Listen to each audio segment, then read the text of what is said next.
Hey there, welcome to 50 Questions Friday for January 3rd of 2025.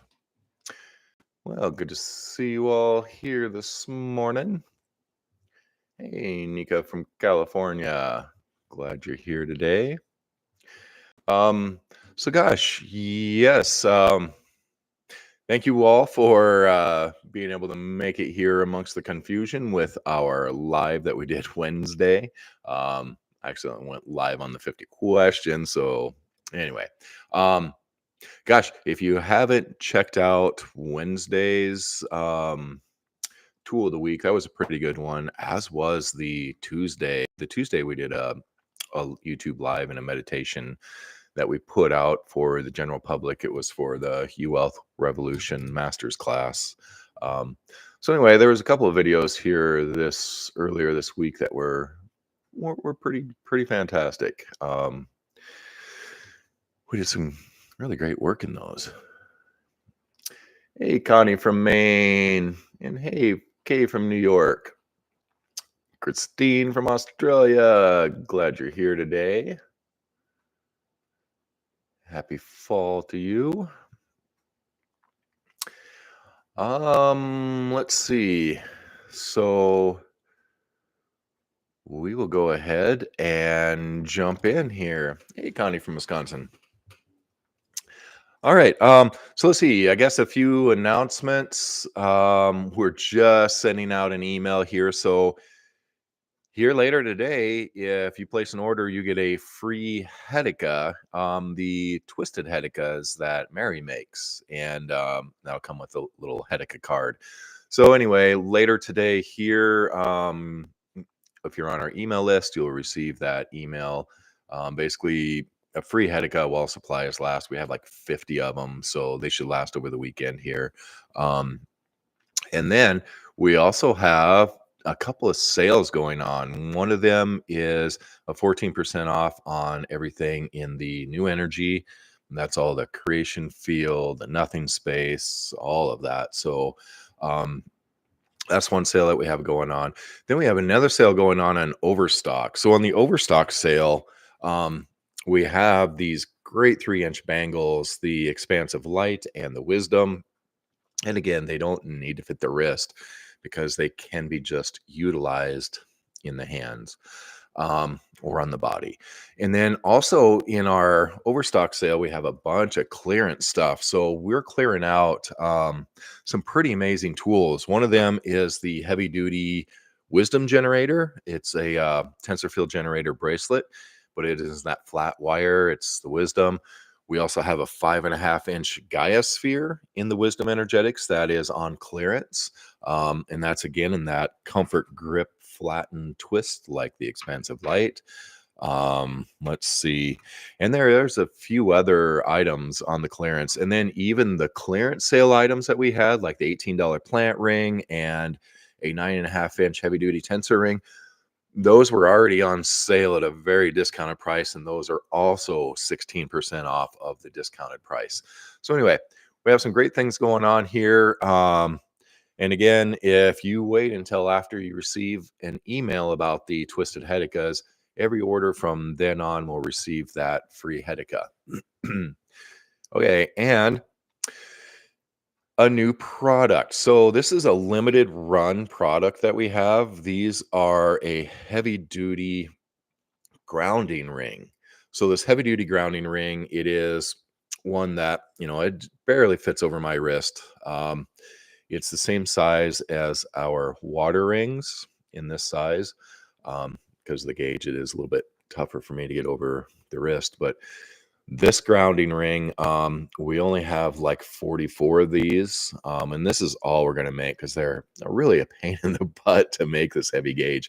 So these ones are actually $79. They're not a cheap ring, compared to like a light bangle, things like that. Time, energy, materials. These ones really are a tough one to get nice and flat planed and rounded and cleaned up. So anyway, that's what one of the new products is. Well, that is the new product that we have right now, is this limited run of grounding rings. And we'll have some new things coming out here pretty soon. A few different new products. Okay, well, actually, they're not new products. They're going to be re-release in the same physical form, but different energetics. So we'll have some new products coming out here soon. Um, hey, Carly. Hey, Renard. Glad you guys are here today. All right, so let's see. That was some of the announcements. Let's see. Our photo of the week contest challenge. Man, you guys, free tools. All you got to do is send in a photo of the week. So this week's photo challenge is going to be the tensor field generators. So, and our tool of the week next week is going to be dowsing rods. So if you want to win free dowsing rods, gosh, send in your tool of the week photos of tensor field generators. And what happens with these tool of the week photos is they actually get put on the website because we have categories. We just got done with the silver category, and that photo challenge of the week, the silver category, is we have this little doggo with all of its silver bling. So this is the photo challenge winner of the week, and that is Janice. So thank you, Janice, for sending in this awesome photo, and we'll be using this on the website. So again, for this coming week, the photo challenge, tensor field generators, and you can win a free pair of dowsing rods. All right. So let's see. What else do we have for announcements? Gosh, I think that's everything that I know of. Yep. Our 2 sales, our free Heddekas, our new grounding ring. Okay. So I guess we will dive into some questions here, you guys. We're going to do some, pardon me, we're going to do some energy work here at the end of the show because, man, I got some release to do. And I figured it would be really grand if we all got together and pulled up something to shove overboard to kick out the door in a loving way. Say no more, and let's complete some things here today. But first, let's keep moving on here. I think we got some questions from you from email. Let's see. What is the best way to ground a radionics instrument using your tools? So to ground your radionics instruments, we do have a radionics page, and on that, we do offer some different solutions for grounding. Now, when you're grounding your radionics instruments, you can put the larger ring, a 23-inch grounding ring, over top of the entire unit. I actually have this 23-inch nothing space over the top of everything we're doing here because we did a meditation and we're just using that field. But so basically just slipping that grounding ring over top of all the equipment is one way. Now you don't actually have to encompass all the equipment. You can use a smaller grounding ring. So the grounding rings are the way to ground the equipment. And so the grounding rings, we have a 12-inch, we have actually we have this new 3.25-inch ring. So even this 3.25-inch ring, placing it anywhere on your radionics instrument, can be on the input, the output, the instrument itself, does not matter, because no matter where you put the ring at, it is connecting to the field of your entire instrument, over the entire radionics. So it is working in the broadcast. It's working throughout the entire unit. Because the tensor rings with radionics, they can have a great influence on the witness that you put in the well, and they can have a huge influence on the broadcast. So there is the grounding rings that we use to ground the equipment, but there's also a set of tensor rings that are specifically for radionics. So I would suggest actually using both. I mean, if you want to ground the machine, totally any of the grounding rings. But to really assist with the broadcasts of your radionics, use one of the radionics rings, because those ones do have the energetics that is very specific to working with radionics. And in that, we have two different sizes of radionic rings. One goes for a large well, and then a small well radionic ring. And so I would just grab the small well radionic ring, and because they don't need the larger size, the small well radionic ring and any of the grounding rings is all you need with your equipment. All right. So let's see if we had any more questions from email here today. I don't think so. I think we just had our photo submission and the one question here today. Yep. All right. So let's see. When we didn't have any other announcements. So if you guys have any questions here today, just trying to think if there was anything else. Yeah. So the December 31st thing, I was all prepared to step into a whole different flow of just the way we do the work and everything. And it is coming because truly it's not that we step out of one reality and into the other. It is always the and that things exist simultaneously. There is always a multiple way to look at things because reality is not malleable. It's influenced by your consciousness, truly. And anyway, if you guys have any questions, otherwise we'll get in and do some energy work here too. So I did talk about the energy work that I was doing, and that was part of bringing this whole thing up on of December 31st was that, was truly ready to just say, you know what? No, we're not here to do work anymore. We're here to just move forward. And I got nailed hard. I got knocked down for 3 days before December 31st. And mine was a fascia tear. And in this fascia tear that I have, there's a lower fascia tear below the belly button that's been healed up. And that took several years. And that was all stuff that I held in there.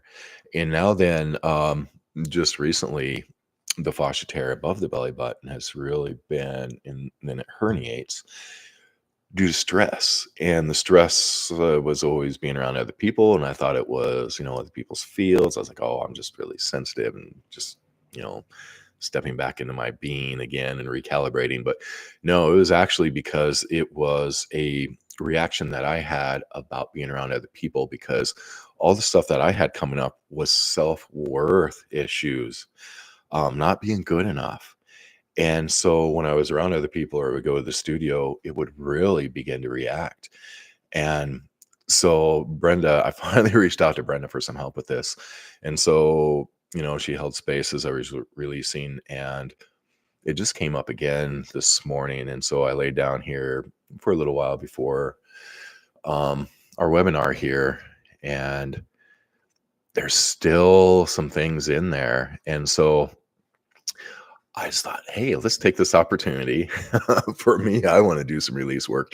And it's really grand when we all get together and we're holding the space and we are doing our own thing, but yet we're all there holding space with each other. And we're doing our own thing.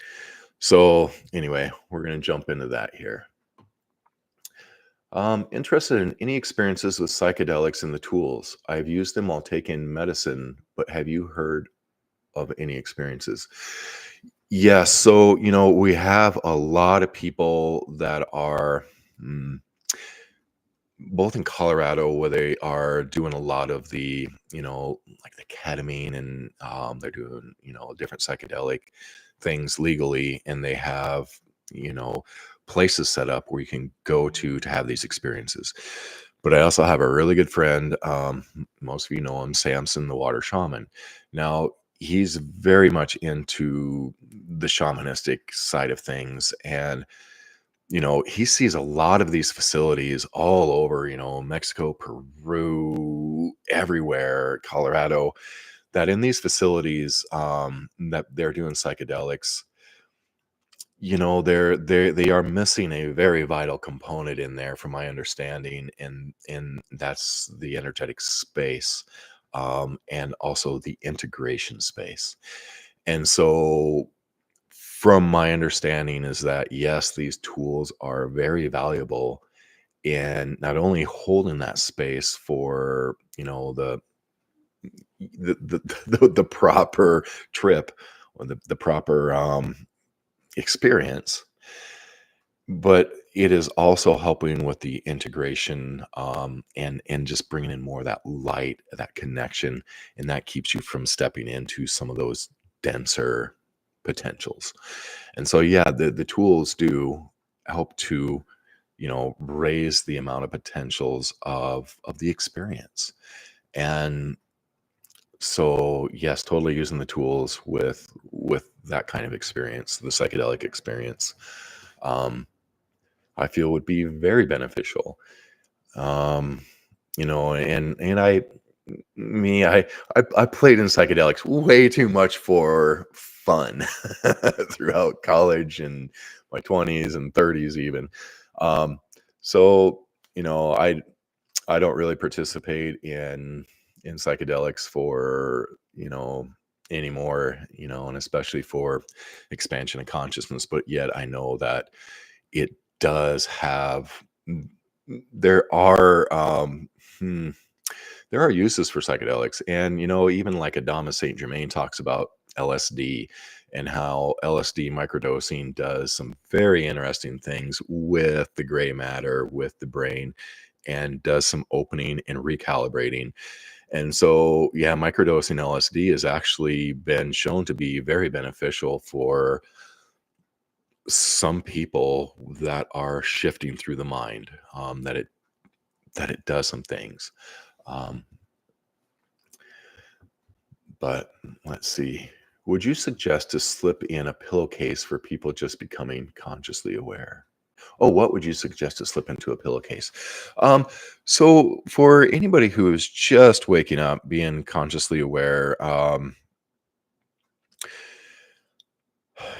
keep coming back to that HP mini tensor field generator, particularly in your case. So that HP tensor field generator, that little, 1.5 inch tensor field generator, that's one that it covers about the size of a large room, a small home. And that's one that you could just slip underneath the bed or keep it in the bedroom. And I feel that one would be the most beneficial, is that HP generator.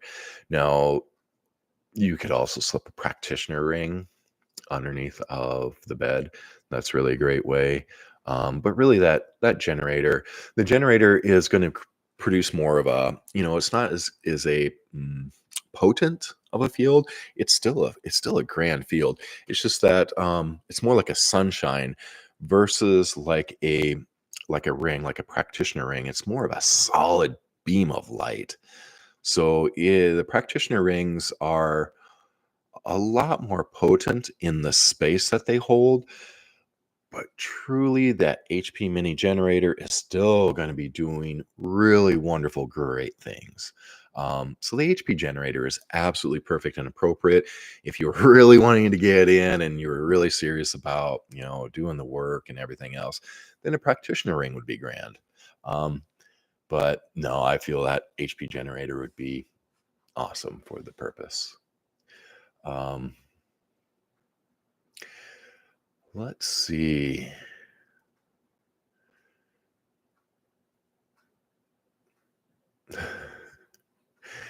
I was just reading some comments here. Um, yeah, the confirmation on facilitating people with those experiences, with psychedelic experiences, and yeah, I really do believe that they assist in the experience. For myself, though, sometimes the tools take me so high, and I have to take the tools off. I could imagine. Um, yeah, they put you in a different perspective for sure. All right. So, oh yeah. So anyway, and to even move forward with that whole thing with the psychedelic experiences is that my buddy Samson's really trying to get these chambers, the sit down chambers, into some of these places. There's actually a few places down in Mexico, maybe even one in Peru, where Samson set up and left some of these ascension pyramids at in some of these places, like on top of the facility so that it covers the whole facility, things like that. So, yeah, I think it would be highly beneficial. And I would love to make chambers for these facilities like in Texas and in Colorado. I mean, man, I think that would take their everything to a next level. And I know that people would have a better experience because it's really that integration time that I've heard of, that so many different facilities don't really take the time with your integration. You have the experience and then they send you to the airport, and I've had a lot of people mm, talk about, and one friend in particular that has gone to Peru and done ayahuasca several times. She got frizzle fried and is not the same. She got lost in the airport on the way home for 24 hours. She's not the same person. So if you do travel to Peru, use some discernment on the people that facilitate these experiences, because most of these people are in it for the money, and a lot of them really don't know what the hell they're doing. That's that's my perception from what I've heard from people, and I really don't know personal experience with it. All right, moving on. Let's see. Have you had a chance to observe using EMF meters that tensor rings neutralize EMFs, 5G millimeter waves, or RF signals? So, tensor fields do not block EMFs because electromagnetic fields are a part of all physical reality. Your heart is an electromagnetic generator that creates this beautiful, harmonious toroidal field, the tube torus that comes out around the heart, and it goes 6 feet across. Every physical thing is electromagnetic. So it's not electromagnetics that we're trying to block or that are bad or anything like that. So we have to realize that. So the tensor fields do not block an electromagnetic field. They create a harmonizing field that will harmonize a discordant electromagnetic field. So remember, our heart, beautiful electromagnetic field, the tube torus, gorgeous field. But then we have, a cell phone without the tabs. And the cell phone or any of the electronic devices produces a very discordant, discombobulated field.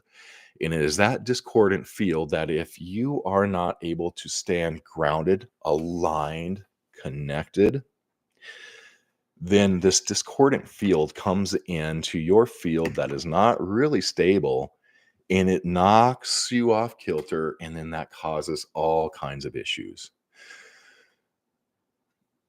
For me, I don't really need any of these tools on my phone because I can stay grounded, connected, aligned, and know in my heart of hearts that my field is harmonizing this discordant field.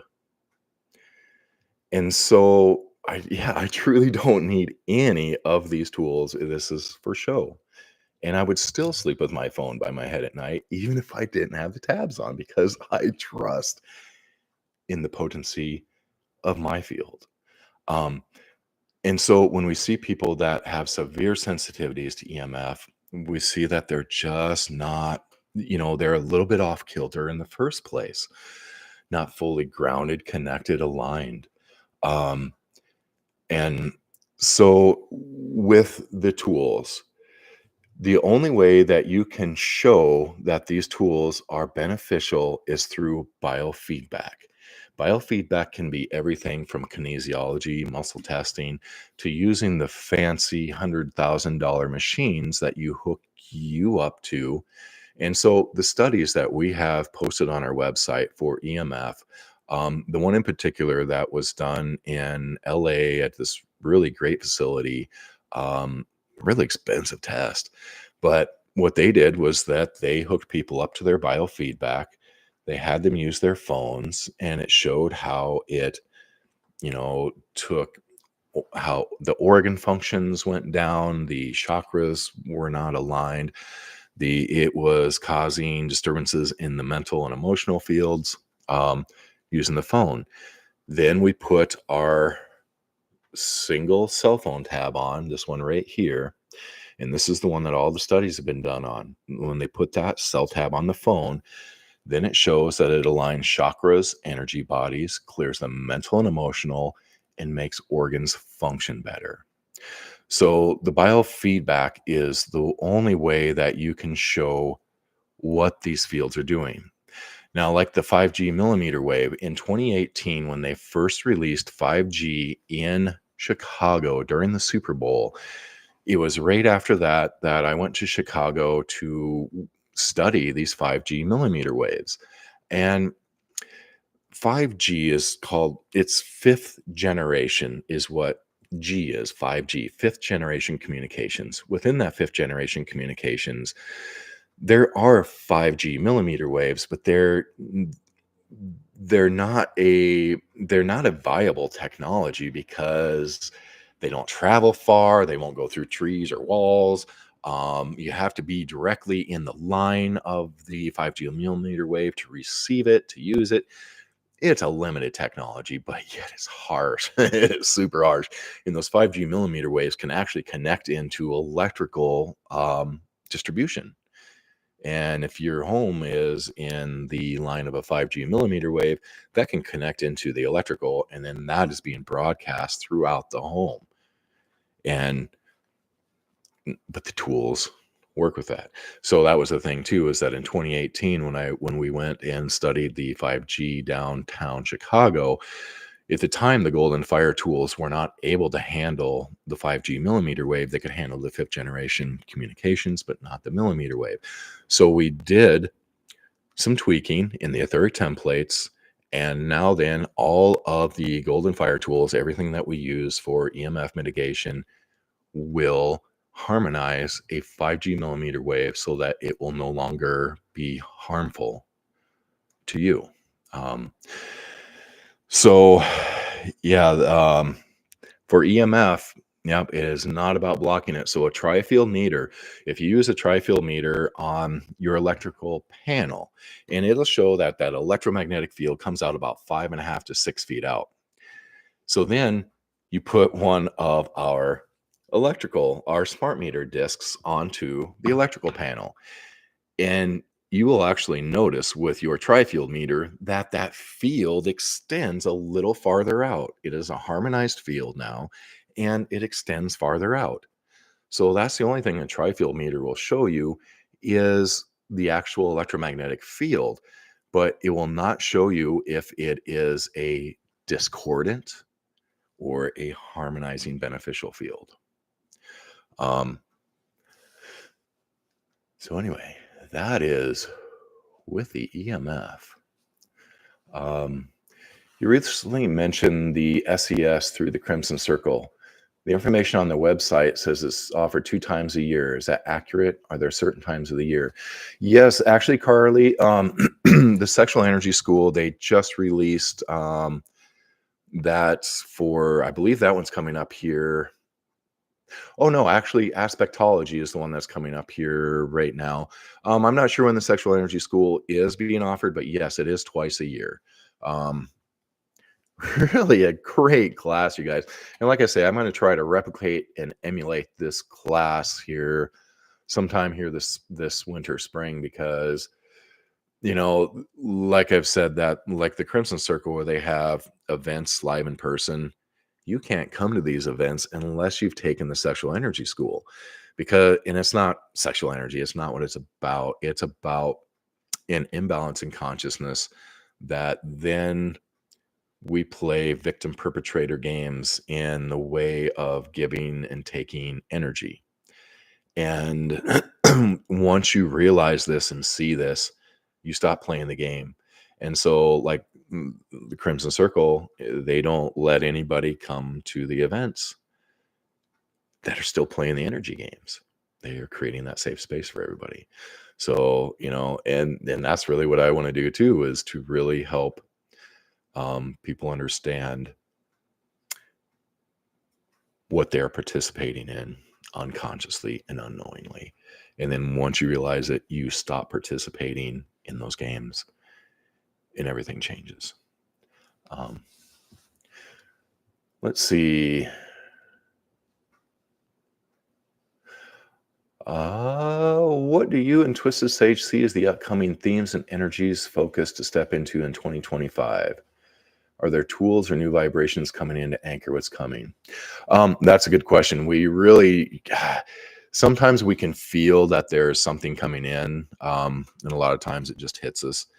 I really feel like there's a lot going to be coming through in 2025 that we're going to be stepping into a lot more refined fields. So yeah, 2025 for Twisted Sage, that's where we're clearing out a lot of the wisdom tools, because the wisdom was, the grandest thing, and it still is for those who are stepping onto the path. But I don't want to dawdle there anymore. I would really want to continue forward in my own path, and with that, that's where I'm going to be pushing the envelope here with the tools and what we're, and the processes is whatever's coming, and so I feel like there's going to be a lot of new stuff coming through this year. This SES class, this energy class, and then just focusing more on conscious creation. And we'll still be sharing a lot about, and the wisdom tools aren't going away. They're still very much needed. And so the wisdom is going to stay here. We'll refine those techniques more this year, as I've gone through it. And now that I'm on the other side, mostly on the other side of all that wisdom stuff, now I can go back through and help to bring a lot more clarity to the tools, to the descriptions, to the processes, go through and simplify and clarify things. And then for all the wisdom tools. And then, yes, as we're moving forward in 25, conscious creation and really working with this pure light of you and really stepping into whatever's coming with conscious creation, which is your consciousness, your energy, patterning it to be something new and not what we've been experiencing. Let's see. Is SES like the Celestine Prophecy by James Redfield? God, that was a great book. Changed my life. Yeah, I would definitely read the Celestine Prophecy by James Redfield if you're just starting your path, especially. And talking about the energy games. Yes, it is very similar to that concept with the energy games. This SES is. And so the SES just goes in and talks about the origins of this, which goes back into the angelic realms. And it's way older than humanity. And it is this whole victim perpetrator thing, this imbalance in consciousness that has us seeking out energy always from the outside, from others, from the outside. And so once we, so this whole thing is, it's a larger concept of understanding that everything is your energy, and being able to make clear, conscious choices. It steps you into a new level of energetic maturity. It really does. It's a big thing, but yeah, yep. So it is very similar to the energy games talked about in the Celestine Prophecy. All right. Well, let's see. Unless anybody has any other questions here for today, we'll just jump into doing a meditation here. So what we're going to do with this is find the biggest thorn in your side.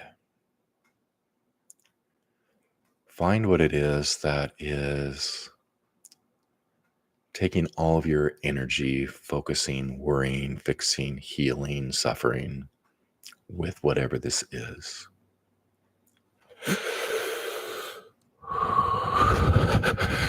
Beautiful. So going into the heart space, taking that breath from the earth, that breath from creation, bring them both together with you, your oneness, your sovereignty of you, supported by all that you are, supported by the earth itself. Just taking some deep breaths, being in that space of allowing, of softening, of inviting in your light. So to stay out of the mind and not think about it, just being in the heart. Soften, allow.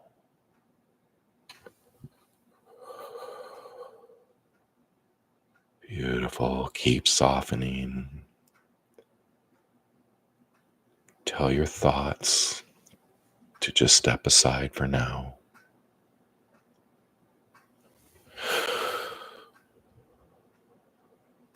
Okay, we're going to step into this nothing space.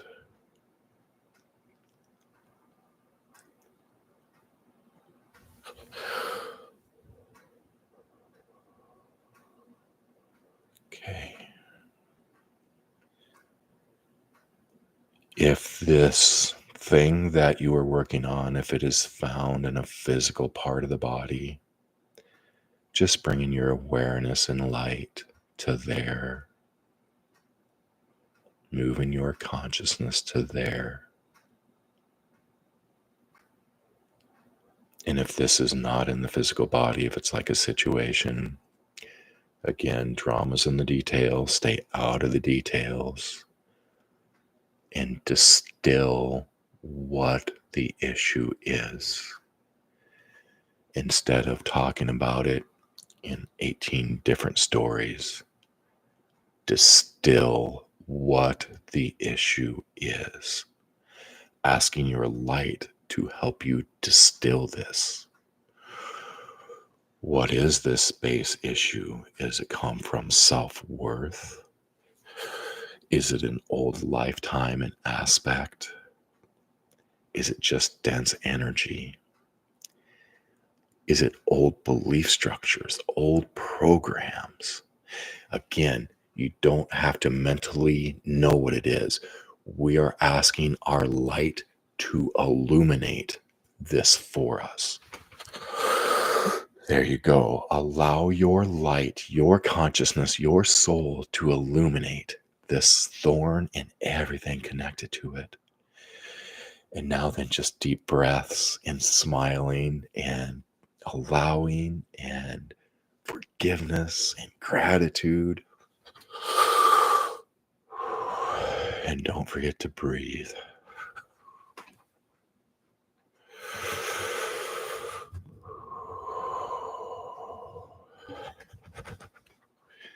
Beautiful, deeper allowing, just allowing your light to do the work, allowing your light to find these things that it knows that you do not wish to experience anymore, or that do not bring you joy, or that you are complete with.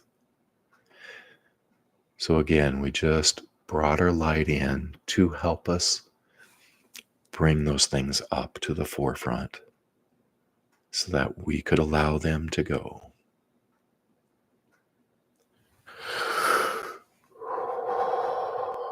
Beautiful. Good job, you guys. There's a lot of people using that technique and making it their own right now. And that is beautiful because this is so far beyond the mind and the understanding of what's going on. And that's why we step into this nothing space with this, because it helps us bringing our issues into the field, because we don't bring our issues into the field because, trying to fix or heal or clear or release.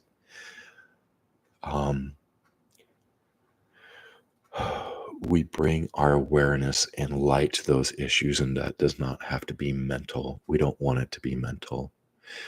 We simply want our light, our consciousness to come to these issues.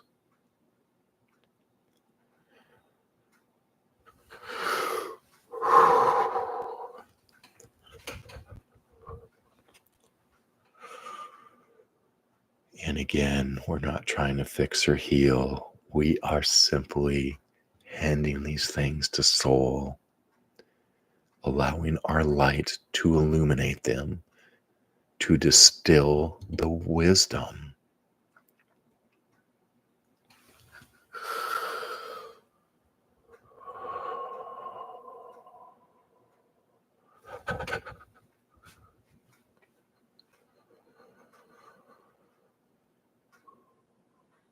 Beautiful. So perhaps go back just to have this space. You don't have to have the audio up. You can just play this again with the audio all the way down if you want. And it's just your awareness there. It's just helping to hold the space. And then just step into this beautiful, warm, vibrant, supportive space as often as you can, because the space here is really our intention of bringing our light, our awareness to these things so that they can transform. Because truly, yeah, we expect and we know that they're going to transform. And that's it, is we know and expect they're going to transform. We just don't put a limitation on what that looks like. So know in your heart of hearts that what you are doing, you are going to change and transform that experience. But you're not trying to dictate it. You're not trying to box it. You want to leave it unlimited.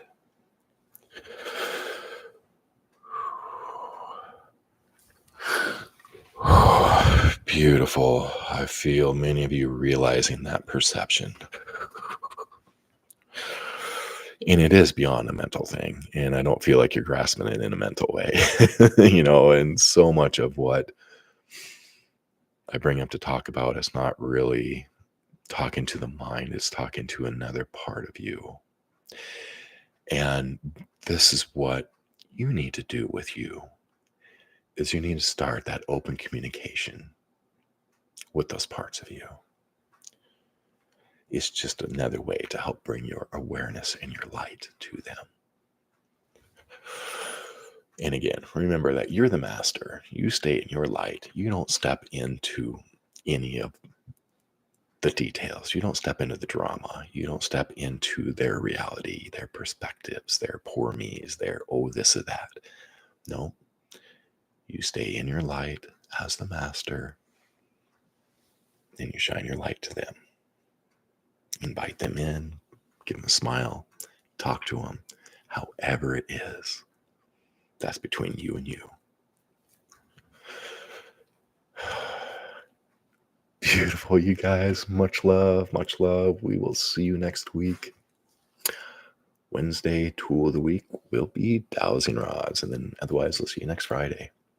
All right, enjoy the weekend, you guys. Keep holding this light. It's doing beautiful things. Yeah, and thank you guys too. I needed that space to help me do my release too. So thank you all for holding the space for me as well, and for you, and for each of us, and all those who will ever watch. All right, see you later.